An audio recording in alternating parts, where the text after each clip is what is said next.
This is a solid and essential beginning to a process, and again, I applaud the governor. Before he was in that office, in our mutual conversations, and he and I are text messengers like crazy, putting any teenagers in the high school to shame, that he and I have been talking about beginning to get these costs in shape. In order to create a real effective framework for reform, we must establish an unmistakably meaningful cap, and I believe with the governor that it should be constitutional. And we must enact a toolkit of reforms that go deep in remedying municipal cost burdens. And even after we pass that two-part package, we must go further to continue to address structural problems that persist in growing government costs and taxes in this state. There is no magic bullet.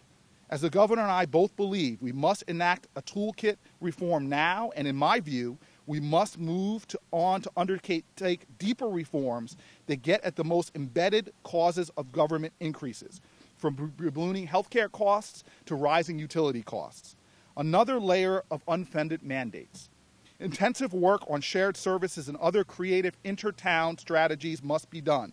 In other words, these cap and toolkit reforms, which I stand here to talk about today with the governor, are absolutely necessary and go a long way.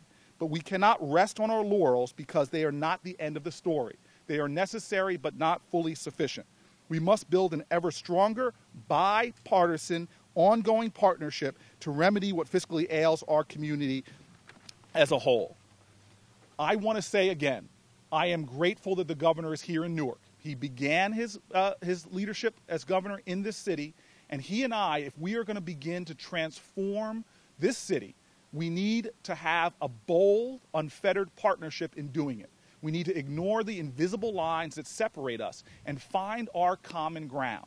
There are issues that we were talking upstairs. We call it the small strokes, even within this reform package that he and I might not agree with. But if we allow our disagreements to define us, we will lose the common ground that could advance us all forward, and that's why I'm standing here today. Thank you very much.